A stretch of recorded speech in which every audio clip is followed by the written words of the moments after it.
I hope our friends are from various background, various places. So in these sessions, I'll try my level best to tell at least outline of teaching, learning, and assessment in a nutshell.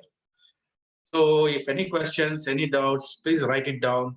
If you want to ask in the middle itself, you are most welcome to ask whenever you want. You can stop my lecturing and you can interact with me so that we can have more information altogether.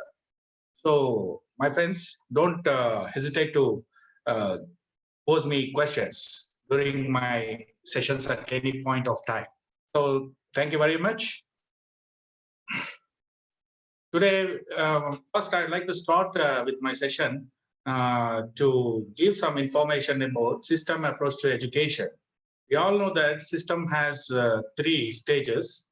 The first one is input, the second one is process, and the third one is output. So what is that input in education system? So we all know education is an all-round development, including physical, spiritual, mental, right? So we have to give education in terms of facilitation, teaching. There are so many varieties of methodologies and approaches we need to follow when we are giving education to our children. And of course, education doesn't have only 3 R's. It has 3 H's. That is reading, writing, arithmetic is no more given importance in modern education system. We are giving a lot of importance to head, heart, and hand. That is our knowledge, our affection, and also how we are going to use it and apply it through our actions. That is hand. And one more H is health, hygiene. So we need all these things to incorporate in our education, and we need to teach our students. So we are more or less focused about teaching nowadays because our traditional classrooms, traditional school or college or any university department environments are set up in such a way that we need to teach our students. Sometimes it may degenerate into one-way teaching. So what we need in today's modern world, is it one-way teaching? Is it teaching of what we are having today in a particular kind of setup? That is our concern today. So today in this session, we are going to explore more about teaching styles, learning styles, and what actually is teaching, how learning happens, and what are the various psychologists and educationists they have given insight into all these teaching, learning actions. So we need to explore more about that in a nutshell in the provided time of 1.5 hour plus 1.5 hour, that is 3 hours. So my dear students, my presentation is very much limited and have briefly outlined everything. I want all participants to interact with me by unmuting your microphones. I feel very happy when you ask more and more questions, and we can explore more and more things, and we all learn together. So I hope so.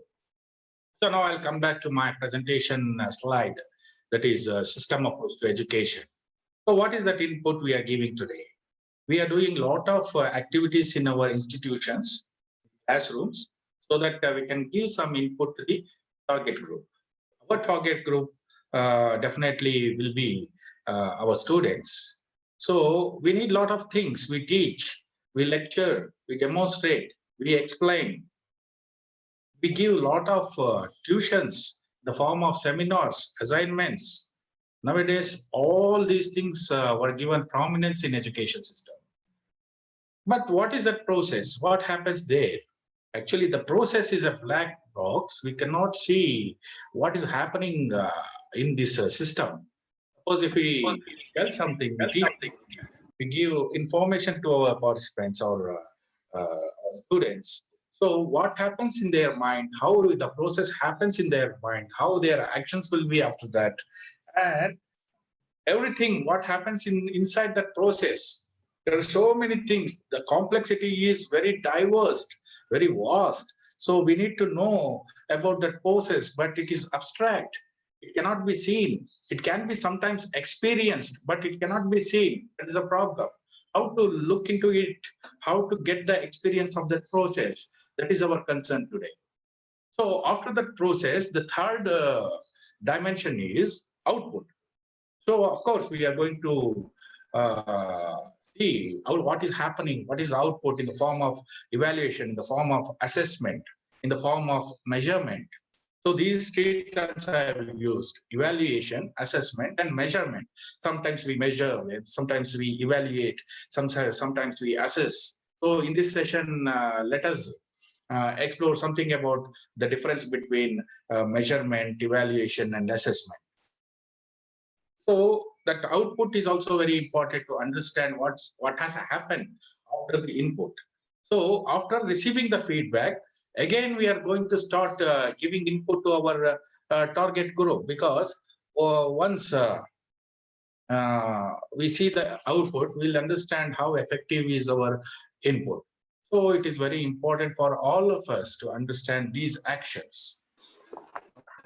Dear friends, now let me try to give some insight into common teaching styles, what we usually follow in our classrooms.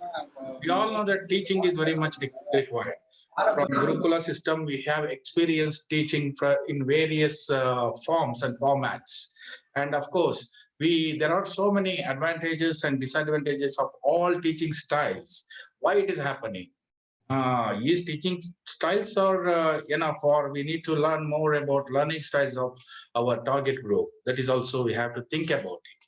So the first thing is authority. First one is authority or lecture style, that all we do. Even now, I am doing the same. Because when something, the transaction has been made in one way, that is only the person who is giving information to others when they speak, and others are sitting in a passive mode and they're listening to that person or a teacher, that will become only a lecture style. It is, we call this as teacher-centered, and it is followed by frequent lengthy lectures, one-way presentations.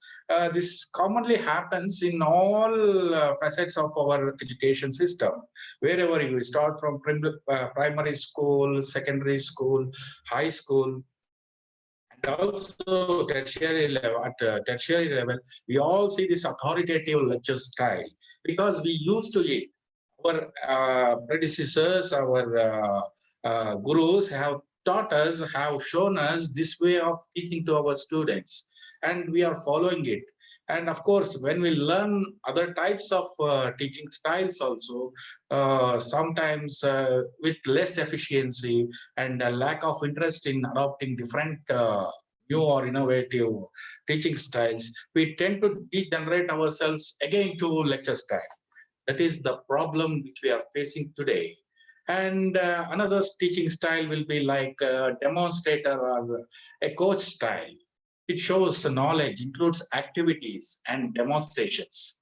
So it is something little better than what we have seen, that kind of lecture style. So when we demonstrate, at least it gives some kind of stimulus to the students, and they need to understand it in a better way. So demonstrator or coach style is another form of teaching style. And the next level will be facilitator, or it is also called as some kind of activity style, because today we are calling teachers as facilitators, because we don't need a teacher with authoritative teaching. We need a person who is standing before us, who is giving something to us for our own benefit, because education is for happiness. The ultimate aim of education is happiness. When we don't feel happy in the classrooms, what will be the fate of the students? Only teachers will enjoy the benefit of giving information, facts, figures, all these things. But what will be the fate of our students? What will the position and situation of our students when they sit passively in the classroom? That we have to think. That's why we have came to these kind of innovative ideas of facilitating our students.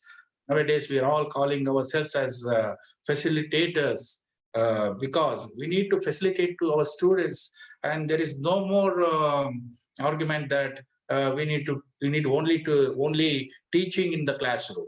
Because when we facilitate to the students themselves will understand in a better way, and they can learn so many things beyond our teaching. That is the actual intention of facilitating to our students, because learning by themselves will give them first-hand experience. If we teach, that will become second-hand experience to our students. That's the problem. What I mean to say is, we have all learned from our teachers.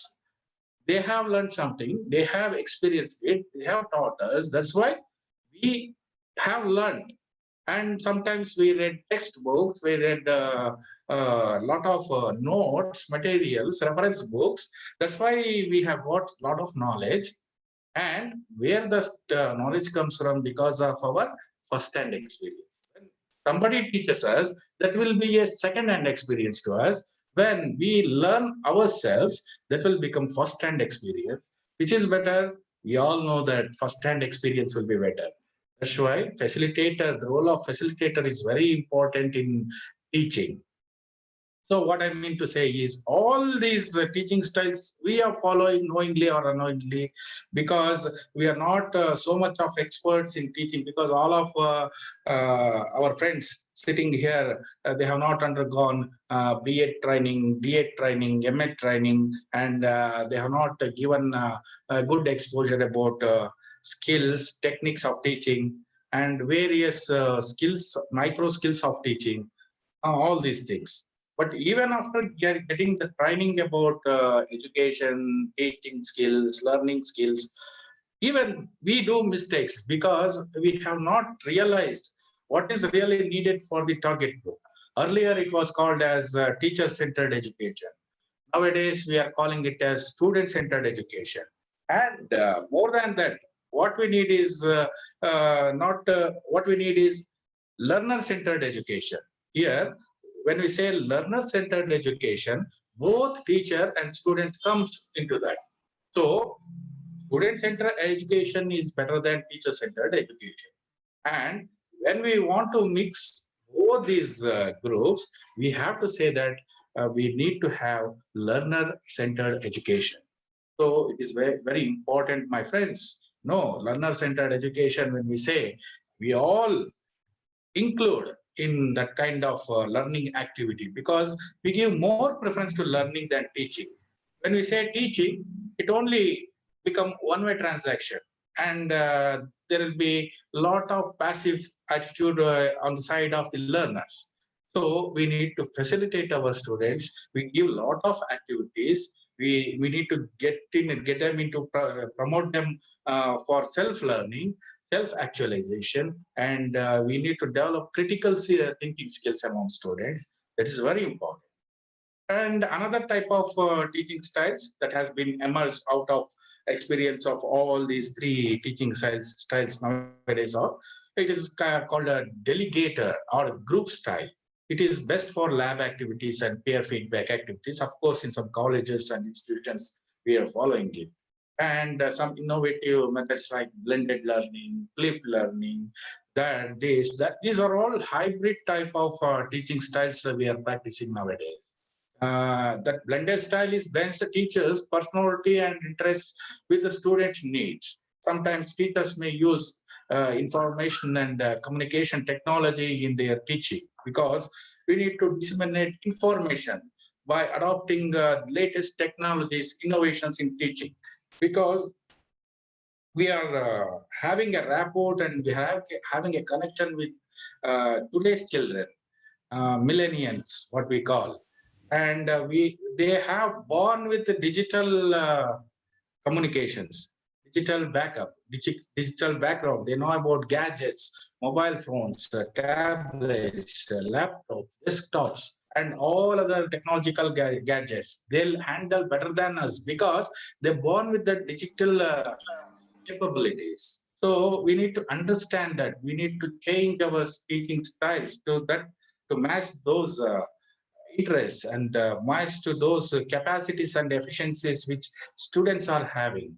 Therefore, some of the common teaching styles I am trying to put before you, because teaching is something which is really, when we say teaching, that means it has to lead to one's learners ability to understand and apply it.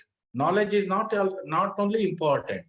For having knowledge, we need to learn so many things. After having grasping with the proper understanding, we need to apply it in our day-to-day life. That's what we say, because the teaching has to make that kind of impact, or we can say one kind of effect on students. That is very important. So we have to think a lot about it, which kind of teaching styles we should have. What is teaching? Teaching is something which is giving some uh, input to our students. Input may be defined in various ways when we talk in terms of teaching or education. So as a teacher, what a teacher need to have? Teacher need to have lot of competencies, lot of ethics. Teaching ethics, we say. Teaching competencies, we say. As a teacher, we need to have lot of understanding about our learners. We need to understand the pulse of the learners. That's very important. We don't understand the pulse of the learners, what we teach with our information, what we have pressurized in our mind or head or our brain, which will explode and which may lead to some other complications outside of the learner. Therefore, it is very important for us to understand different teaching styles which has to be adopted whenever and whatever situation when it is required. So as a teacher, I must understand, introspect myself whether I'm teaching, I'm demonstrating, I'm facilitating, I'm doing some kind of innovative styles like group style, discussion style, blended style, flip learning. Flip learning is also a new concept, what we are talking about. Because nowadays we are asking our students to learn from home and let them learn before giving them information from our side. Learning.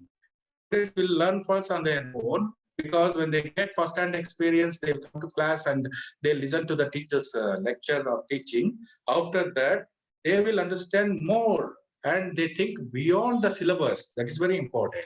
And they may come out with lot of doubts, clarifications, answers, and they may supplement the teachers during the teaching.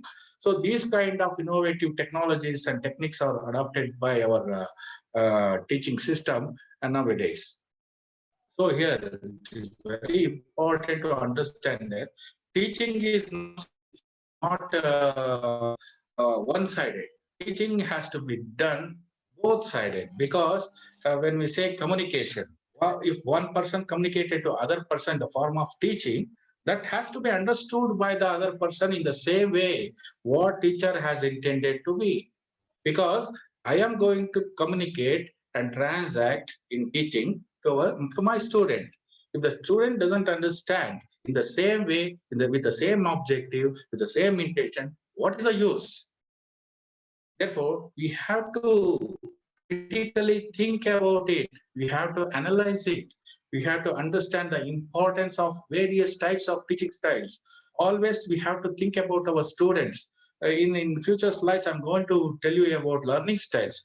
That will be very important thing we can notice. Before that, I'd like to give some information about various micro teaching skills, because we think that when you go to a classroom, when you go to attend a lecture or some other kind of interactions, we feel that it is about 40 minutes or 1 hour or 1.5 hour duration we are going to before the audience or target. But it's not like that. There are so many components, dimensions are there in teaching. When we say micro teaching, because some researchers have researched on it and found out there are a lot of complexity in teaching. They have scaled down the various skills of teaching, and they called it as micro teaching. What is micro teaching skill? What is micro teaching? Micro teaching is a scaled down teaching what we have identified. You can look at the screen. There are so many skills which we have been identified. We have coined these terminologies for each and every skill. Skill of introduction, skill of explaining, skill of questioning, skill of demonstration, skill of reinforcement, skill of closure of the lesson, skill of stimulus variation, skill of blackboard, and so forth and so on. Even skill of probing a question. Like Sir, that, there are so excuse me, many sir. micro teaching skills out there in one teaching. Yes, someone is. Sir, slides is not moving, like it's in the first slide only. I think it is taking. What I want now, I've changed to the third slide. No, sir. Sir, you have to give enable editing, I think. Where I have to give? There it is showing protected view. No, this file originated from my internet Yes. location. Where I have to give now? Enable editing. Click on that, sir. Enable Click editing. on that. Where, enable where editing. I'll get that enable Sir, editing? at the top of the screen, it is there only. In the yellow ribbon, sir. One second. It is there in the box, sir. Enable editing one. Where is that? or sir, please share your screen again. I think there was some. Sir, home tab ಕೆಳಗಡೆ ಇದೆ ನೋಡಿ sir, home ಕೆಳಗಡೆ. If you share it again, we will be able to see it. One second. Just I wanted to know where is that enable editing? Sir, home ಕೆಳಗಡೆ ಇದೆ ನೋಡಿ sir, home ಕೆಳಗಡೆ. ಎಲ್ಲಿ home Just ಕೆಳಗಡೆ below ಯಾವ the toolbar, you can see yellow enable colour editing. ಇದೆಯಲ್ಲ sir, ಅದರಲ್ಲಿ right side ಇದೆ ನೋಡಿ sir. One second, ನೋಡ್ತೀರಿ. No, Home sir. I ಕೆಳಗಡೆ think the protected view ಅಂತ screen ಇದೆಯಲ್ಲ ಅಲ್ಲಿ. Yeah, now now it's okay. Protected view ಅಂತ ಇದೆ sir. ಒಬ್ರು ಯಾರು ಹೇಳಿ. I want one person to guide me properly. Sir, yellow band ಕಾಣ್ತಾ ಇದೆಯಲ್ಲ sir. Where is that yellow band? Sir, home tab ಕೆಳಗಡೆ protected view ಅಂತ ಇದೆಯಲ್ಲ. ಸರ್ ಇಟ್ಟಿದ್ದೀರಲ್ಲ ಅದೇ ಸರ್ ಈಗ. ಇದೆನಾ? ಇದು ರಿಮೂವ್. ಇವಾಗ ಕಾಣಿಸ್ತಾ ಇದೆ, ಸ್ಕ್ರೀನ್ ಕಾಣಿಸ್ತಾ ಇದೆ ಇವಾಗ. ಸ್ಕ್ರೀನ್ ಕಾಣಿಸ್ತಿದೆ. ಈಗ ಓಪನ್ ಮಾಡ್ತಾ ಇದೀನಿ ನೋಡಿ ಈಗ.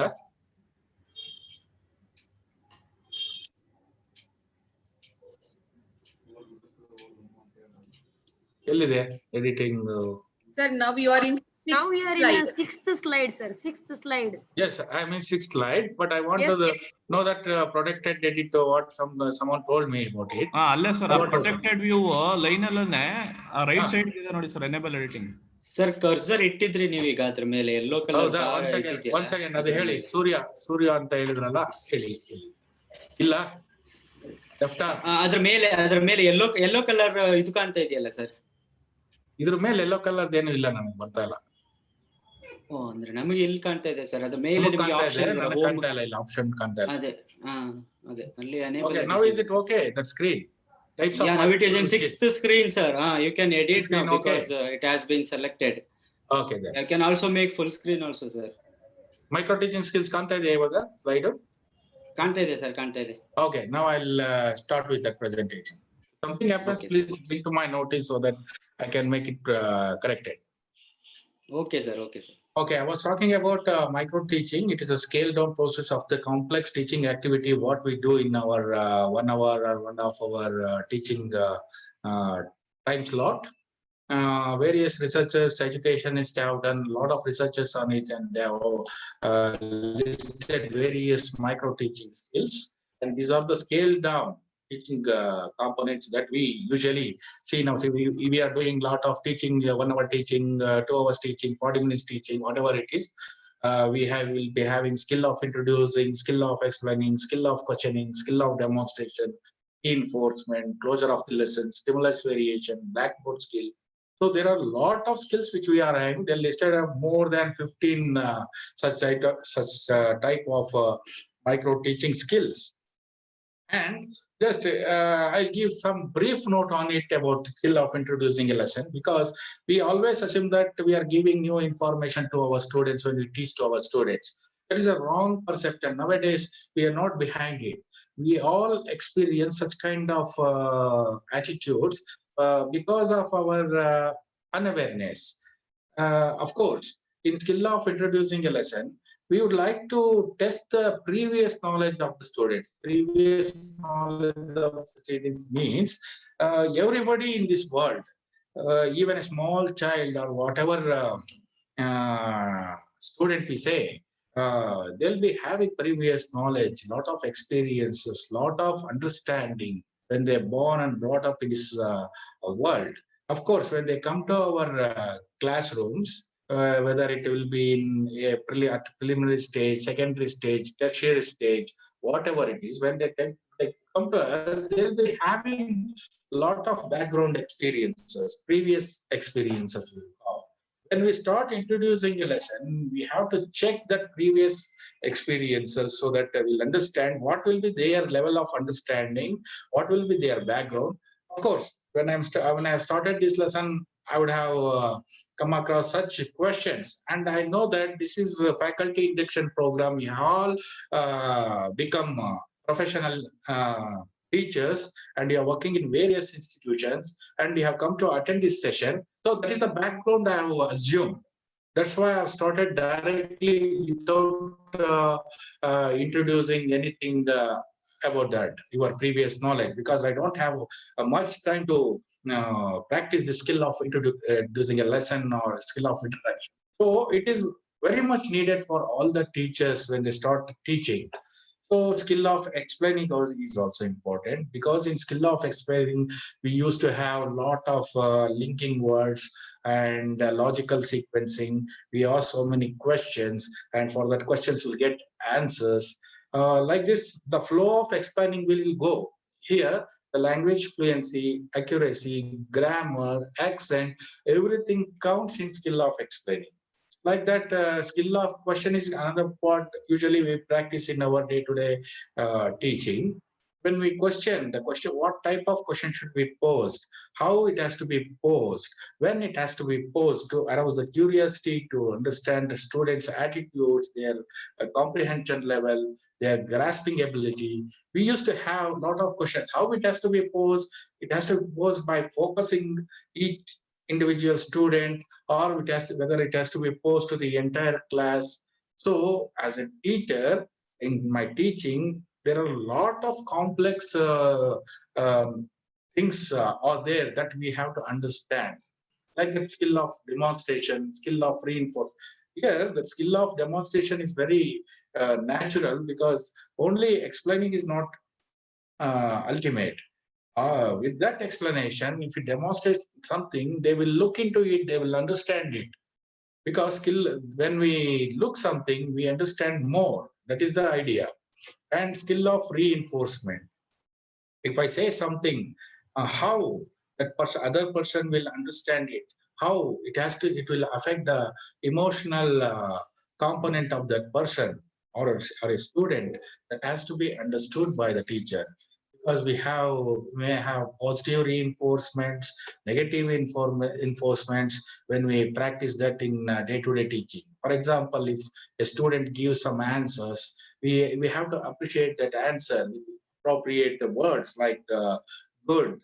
You have given a wonderful answer. You have given the accurate answer, excellent answer, outstanding. If we start reinforcing positively to students, they will come out with their openness in learning and accepting, receiving. So that is skill of reinforcement. If you give negative reinforcement, it happens in negative way. If somebody tells something which is related to our teaching, then if we tell that if we don't give any appreciation, if we don't give positive responses, positive actions, of course, that will end up in negative reinforcement, and the teachers' teaching will not become interest to the students or a particular student. It may go happening in that way. Therefore, to understand the skill of reinforcement while teaching is very important. And the skill of closure of a lesson. That is also important, because we cannot close a lesson abruptly. We have to close a lesson in such a way that at the end of the class, students should feel happy, and some curiosity should be aroused for the next class. Like that, we have to close the class.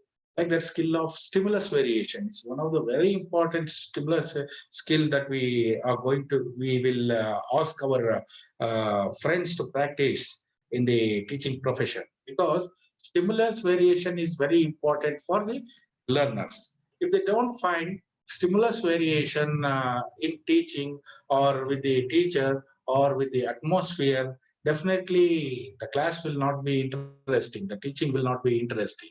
What is that stimulus variation? Because the various experiment has been proved, when there is some stimulus, there is a good response.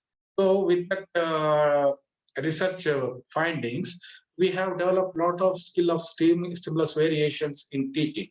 For example, facial expression and gestures, pausing, like that we have developed so many, and of course eye contact and peer-to-peer interaction, and how we are going to ask questions. All these are skill of stimulus variation. Your facial expressions, body language will say a lot of things than your verbal communication. That's why skill of stimulus variation has getting prominent place in teaching. And of course, skill of chalkboard or blackboard or a smart board, whatever you say, how you use it effectively. That is skill of blackboard. Like this, so many micro teaching components have been called as skills, which are inbuilt in our day-to-day teaching. We don't notice it with our conscious mind, but it happens.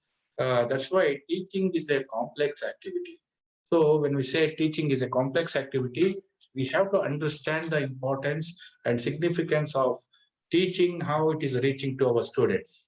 I have changed the next slide. Are you looking at the next slide? Bloom's domains of learning. Anybody please Sir. reply? No, sir. It is in the 6th slide only. Types of micro teaching. Okay. Once again, now what is happening here? Yeah. Now it came. Now it is in 7th slide. Sir, Okay, you can make it full screen, sir. Lata madam, I have made it full screen now. Are you getting now? No. I think. No, madam. Sir, that you have to Sir, click, for full stream go near to that 72% ಅಂತ ತೋರಿಸ್ತಾ ಇದೆಯಲ್ಲ sir ಕೆಳಗಡೆ 72% ಇದೆ ನೋಡಿ ಕೆಳಗಡೆ right corner ಅದ್ರ ಪಕ್ಕ ಇದೆಯಲ್ಲ ಸರ್ ಲೆಫ್ಟ್ ಸೈಡ್ ಅದು ಕ್ಲಿಕ್ ಮಾಡಿ ಸರ್ ಅದು ಕ್ಲಿಕ್ ಮಾಡಿ ಮಾಡಿದ್ಮೇಲೆ ಕಾಣ್ತಿಲ್ಲ ಅಂತ ಹೇಳಿದ್ರು ರೈಟ್ ಇವಾಗ ಕಾಣ್ತಿದ್ಯಾ Are you getting now? Sir, yes sir Bloom's domain of learning.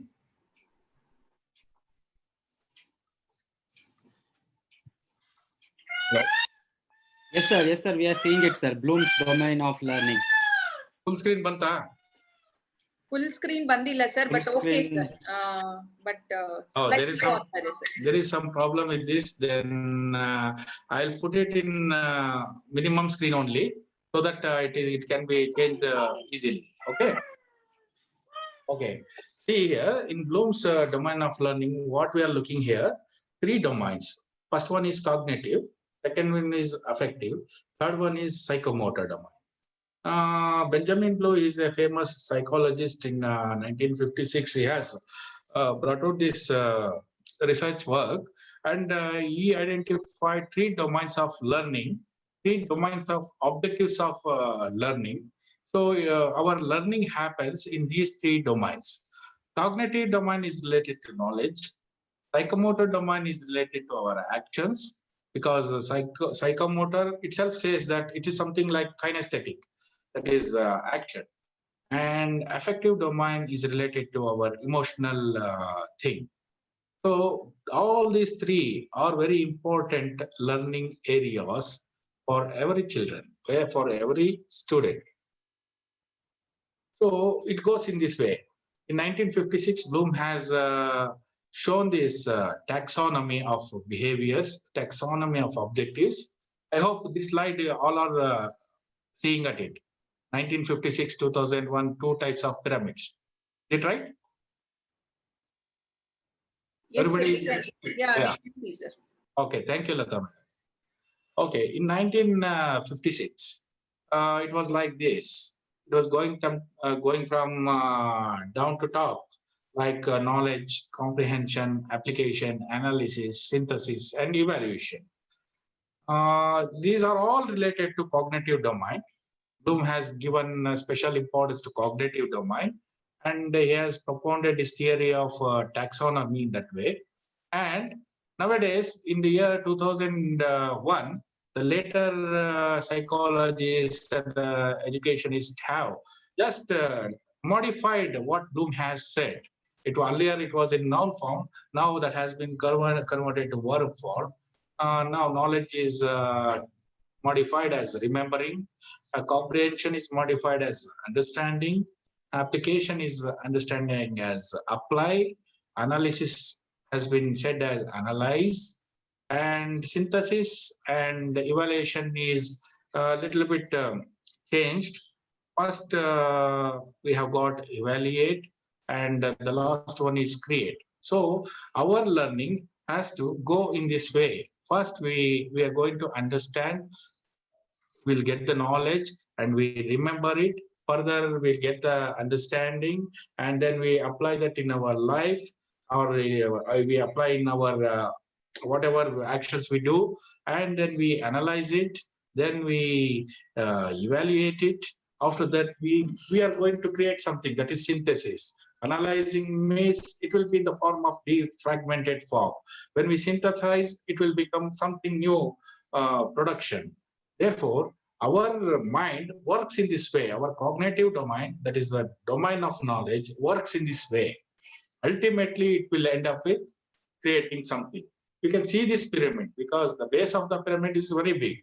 We know a lot of things. We understand a lot of things. We remember a lot of things. But when we are going to the higher order thinking, the understanding will be a little bit smaller. When we go to little higher, we apply further little bit smaller, and then analyze, evaluate, create. That will become more less when we compare to what knowledge we have. So in this type, our educational objectives or our behavioral aspects will go when we say something to our students. This kind of input will be there for our students in cognitive domain.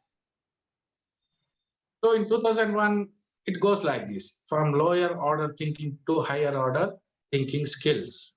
Remembering means recalling specific facts. Understanding is grasping meaning of instructional materials. Applying is use of information in the new and identify relationships. Evaluating is something to examine information and make judgments. Creating is used for information to create something new. So this is, we call this as Bloom's taxonomy of cognitive. And of course, before going to another concept of learning, if you have any questions with all these informations that I have given, you can unmute and you can ask questions so that we can get more clarity with what we have listened to all. Any questions, friends? Okay, you're writing questions. Would like to have some interactions at the end of the session for about 10 to 5 minutes. I'm not getting any response. Shall I continue with my lecturing? Yes, sir. Yes, sir. Yes, sir. You're not interested to ask? We'll ask the question in the last, sir. In the last? We will ask at the end of the session, sir. Okay, okay, fine. Thank you. Now, let me give some insight into Edgar Dale's cone of experience. He has given how learning, idea about how learning happens with the students. We call that as Dale's cone of experience. Here you can see inside the cone, design, perform a presentation, doing the real thing. That is the base. Because we start experiencing to doing something. Then simulate a model a real experience. And cone is becoming smaller and smaller further. 90% of what we do, we learn from them. And analyze, design, and create, evaluate, participate in hands-on workshop, design collaborative lessons, These are the 70% of what they say and write. Through this, we are going to have learning. And of course, viewing images, watching videos, attend exhibit sites. These are all demonstrations, demonstrate and applying our practice. It will contribute to 50 and 30% respectively. And 50%, of course, what they hear and see, 30% of what they see, and 20% of what they hear is through hearing, and 10% of what they read is through reading. So when we explain to our students teaching, what happens, we assume that whatever we explain, everything has been understood by our target group. But that is only an assumption, it is not reality. When I look at the Dale's cone of experience, we will come to some conclusion that what we speak in the classroom is not enough. They need to have different kinds of experiences, starting from the right things. Because in institutions, what we give after our lectures and all, we give some assignments, tasks, projects, and of course, when they do projects, they do something on it will give them first-hand experience. Of course, when they design, when they perform and present themselves, they do the real things for themselves. That will contribute to the learners for about 90%. That's very important to be noticed here. When they talk something, when they understand without any experiences of hearing and visual, of course, they'll end up with the 10% of learning experience. So look at the Dale's cone of experience and different percentage level of understanding and learning. So we easily come to understand that people generally remember these much of percentages when they do such activities, which is respectively written there. So when we go to a classroom, when we teach to our students, it has to be supported and supplemented with various activities like attending the field trips, giving them projects, asking them to construct their own, and asking them to learn on them by themselves. They will give a lot of activities and tasks to visit and understand themselves. Because nowadays we have ICT in our hand. When we use ICT effectively, they can learn. ICT cannot get the place of the teacher, but it can be used for supplementing the teacher. You cannot replace computers, ICT, whatever to the teachers. But definitely we can get some supplement, and we can get some support, and a good kind of gadget in my hand will lead to proper usage of ICT, and that will lead to an effective teaching as well as learning teachers and students. That is what Dale's cone of experience is trying to talk about. And these are some basic concepts of learning. And learning pyramid goes in this way. 90% when we teach others, 75% when we practice by doing, 50% when we discuss in a group, 30% with the demonstration, 20% with the audio visual, only 10% with reading, and only 5% with lecture. So based on Edgar's Dale cone of experience, this kind of average retention rates after 24 hours of listening to a lecture happens to a learner. These are some research based findings that that can be observed very carefully. That's why when you go to a classroom, don't always speak in front of the students, and excessive verbalism may lead to some kind of loss of interest. So avoid excessive verbalism.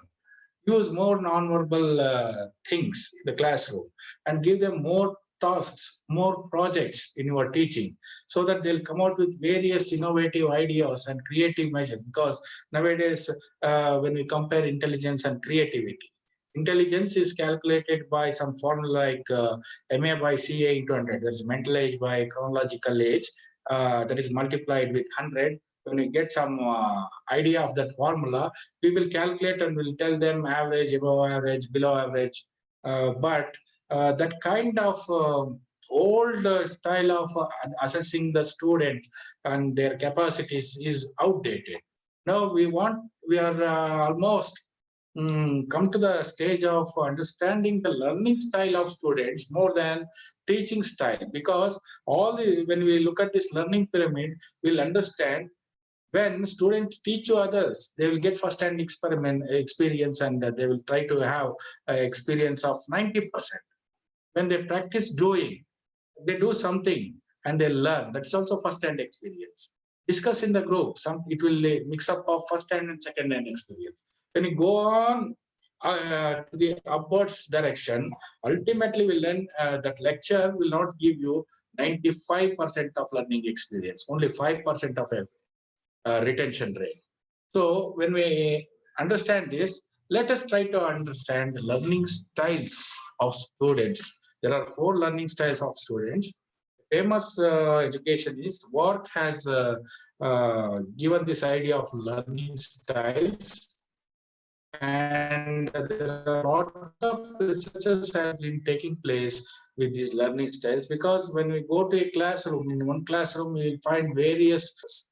What is that individual difference? We cannot find a person with the same attitude, same aptitude, same intelligence level, same kind of understanding level. Therefore, for each and every person, there should be some individual difference. That is proved by a lot of researchers. For example, even if you take twins, they appear same with their appearance, physical appearance. But when we look at their intelligence level and other types of intelligence like emotional, social intelligence, there will be a lot of differences. And of course, their learning styles will be different. When we talk about teaching, we teachers only end up with teaching. But who will look after learning styles? And if there are different style of learners out there in a classroom, how to meet their needs, how to teach with understanding their learning styles and grouping them, what kind of different activities to be given to various groups of groups having different learning styles. All these things has to be taken care of when we teach to the students. Let us understand the learning styles. We have 4 types of learners: visual learners, oral learners, kinesthetic learners, audio-visual learners. And of course, learners who need to have both reading and writing. So first, let us talk about visual learners. Teaching, they are fast, the behaviors or attitudes, what they have, what we can see in them will be like this: fast talkers, they are impatient, use words and phrases that evoke visual images, see and visualize. These are the qualities of visual learners. They will see, they will look at it, and they will understand. They look at the various types of images, charts, blackboard, and various things which they can see in the outside environment. So all these things will give them good learning for visual learners. On the another side, we have oral learners. They like lecture very much. They use verbalization very much. They like to hear to the teachers. Suppose if a lecture only give lecture in a classroom, they'll be comfortable with that lecture. They don't want to do assignments. They don't want to do some projects, and they don't want to see to any images, graphs, or any kind of text on the blackboard. Just listening is enough for that kind of learner. And of course, kinesthetic learner who likes to learn through doing actions, practicing actions. For example, if you give projects, some assignments, they'll go to the real situation, they'll collect information, they'll prepare for themselves, and they apply their psychomotor energy, competencies into the actions, and they'll learn from it. Such kind of tasks can be given to such kind of learner. So they demonstrate skills. So they are all slow talkers, slow to decide what to do, use all senses to engage in learning. Because when we use more and more of all the senses, we have 5 sensory organs. When we give training, experience to all the sensory organs, the learning will be more. That is the importance of kinesthetic learning. They do and solve problems prefer hands-on approaches, learn through trial and error approach. These are the qualities of kinesthetic learners. And of course, another type of learners are audio-visual learners. And they'll be called also as they will be comfortable with reading as well as writing. So they use a lot of writing and reading techniques. They prefer written text, emphasize text based on based input and output, and enjoy reading and writing. So these kind of learners are also there. There are blend of these four types of learners. For example, there will be audio visual learners, there will be visual kinesthetic learners, there will be oral kinesthetic learners. The blend of various learning styles will be there in one person. So we call this as individual difference among learners, because each learner is having different capacities and capabilities. We are not understanding them. That is the problem of a teacher. That is why we are failure in making them to understand properly. When we say communication skills, we said that the learner has to understand the message with the same intentions of what sender has intended to be. Like that, when you don't understand the learning styles of the students, how can we understand our teaching styles? Because we have to well tune, we have to customize our teaching styles according to the learner styles. That is important, very important. Otherwise, if we only follow only one type of teaching style, like a lecture method or demonstration method, what about others? If somebody wants to do and learn, what will be the situation of that learner? They don't take much interest and they don't learn beyond their syllabus. And what curriculum means everything what experience one will get. And what is syllabus? Syllabus is a limited scope of having some knowledge or experiences, whatever they're prescribed for a particular target group. So while understanding the learning styles, we have to understand properly that students are from various backgrounds, but they're from different experiences. For example, even socio-economic status will also count for some time, and their experience will also count. Low socioeconomics may not give them sufficient inputs during their brought up, and what kind of teaching style has to be practiced to those students. And of course, women, backward candidates from rural background, from urban background, we have to understand the previous background, the previous knowledge, and also their socio-economic backgrounds, their educational backgrounds, while teaching in the classroom. Of course, these learning styles are also very important, because why we are telling teaching is a complex activity. That's why, because teaching is not an easy activity. All responsibilities will be shouldered on teachers.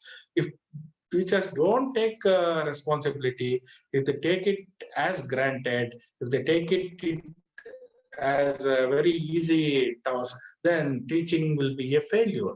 Learning will not happen. Therefore, all these things are very important to understand about teaching. And now, let me give some insight about multiple intelligences, because as I said earlier we used to prepare a formula like mental ability by chronological ability. Mental ability will be calculated by giving tests to our students, and after obtaining the test marks, we'll have some scores that will be divided by chronological age, that is our age, and again whatever score comes, that will be multiplied with 100, MA by CA into 100. That was the formula, that is the formula used to identify the intelligence of a student.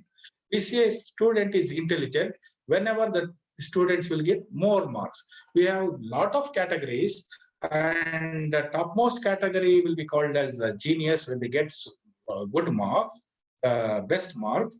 When at the downside, we even the words used in intelligence categorization are morons, stupids, below average. Like these terminologies will be used for lower intelligence students. Nowadays, these kind of intelligence and all these things are further modified and understood in a different way after understanding multiple intelligences. What is multiple intelligence? Who has brought this idea? In the year 1973, a professor called Howard Gardner, he has introduced the idea of multiple intelligence after observing and making a lot of researches in the area of education. So here he has found 8 intelligence types. He called it as multiple intelligence. You're looking at the picture now. Some are music smart, some are nature smart, some are people smart, reasoning smart, body smart, picture smart, word smart, self smart. We call the person who is body smart as kinesthetically intelligent person. That is called as kinesthetic intelligence. What is that kinesthetic intelligence? When our body will give us some kind of actions which is very talented and which can be practiced and which can be applied in the day-to-day actions, that is body smart. For example, we are finding a lot of sport persons who are playing well. Everybody cannot become sport persons, and different sports they are playing. And of course, in dramatics, the acting skills, all these things comes under these kinesthetic intelligence, that is body smart. And of course, verbal intelligence, that is linguistic intelligence. We also call that as word smart. Those who are good at linguistic intelligence, verbal intelligence, they have good knowledge of using language in a particular situation or particular way. They'll be called as word smart. And of course, logical arithmetic intelligence is another intelligence type.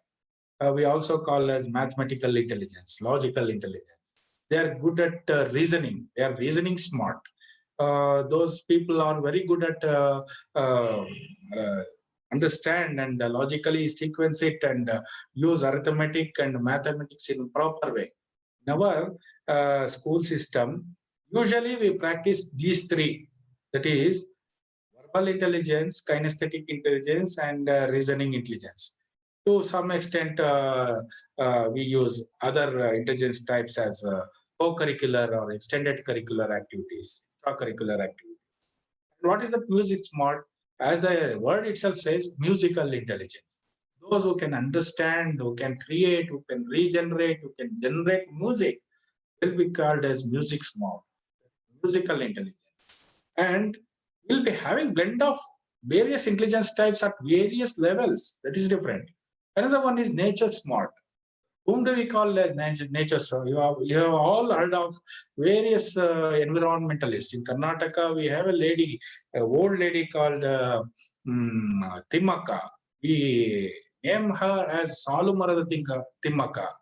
In lime trees, she has planted long ago, and those have become very big trees now. She has got national awards, various awards. So such kind of people, nature smart.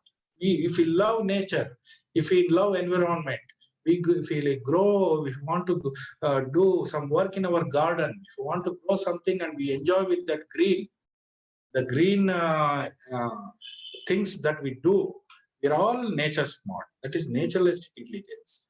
And of course, intrapersonal intelligence. Intrapersonal means we have to understand ourselves. We have to in tune with our own mental aspect.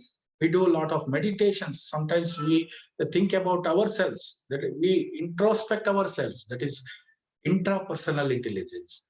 Interpersonal intelligence is something which we try to understand other people. We call it as social intelligence, as we call the previous one as emotional intelligent person. We introspect when we are personal intelligent person, then we'll be emotionally intelligent. When we are interpersonal relationship, interpersonal intelligence, we will be called as socially intelligent. That is the difference. So like that, there are various intelligence types. And also recently we have come across another type of intelligence type after Howard Gardner. Various people have come out with these multiple intelligence types, and they said that is existential intelligence. It is also there in human being. What is that existential intelligence? That is the spiritual intelligence. Everybody may not have spiritual intelligence. Only few people, we can count them. They will be having spiritual intelligence. To name a few, Bhagavan Buddha, Basavanna, and various people who have reached that level of intelligence, they'll be having more spiritual or existential intelligence apart from these 8 types of intelligence.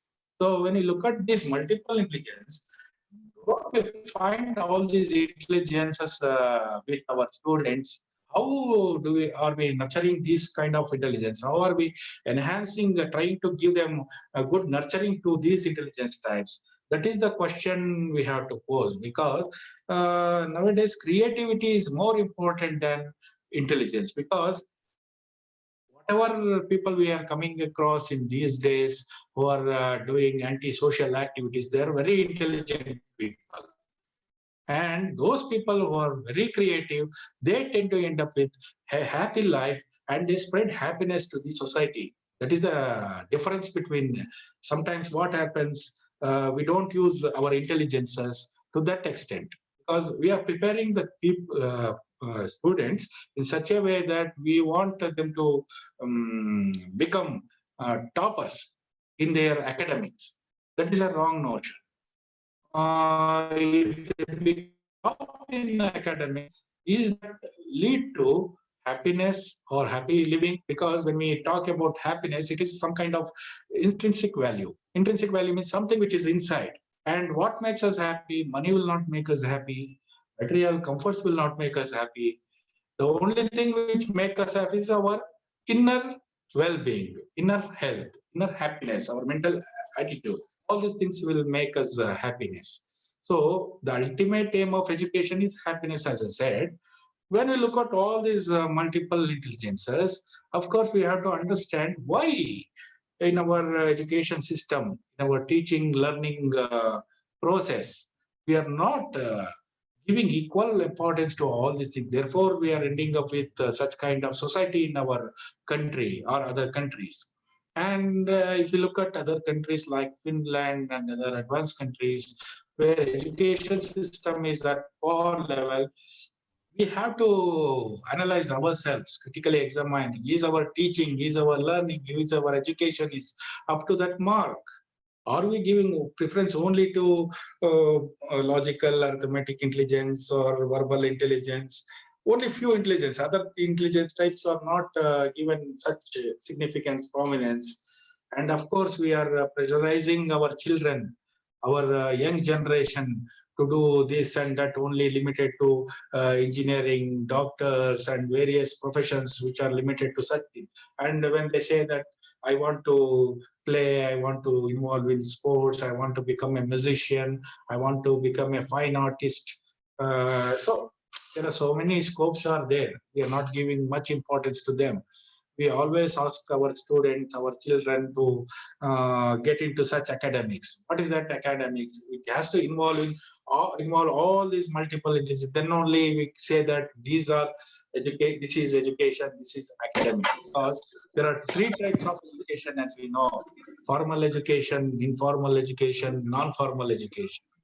Of course, when we say formal education, the system of education today we are having doesn't meet all these multiple intelligences of the students. The students with various multiple intelligence may tend to end up with disappointment when they don't find such nurturing, facilitating teacher in the classroom. So, my dear friends, these are the simple, basic ideas we have to have about our teaching. When we teach, there are so many plug points while we teach, while we facilitate, while we demonstrate, explain.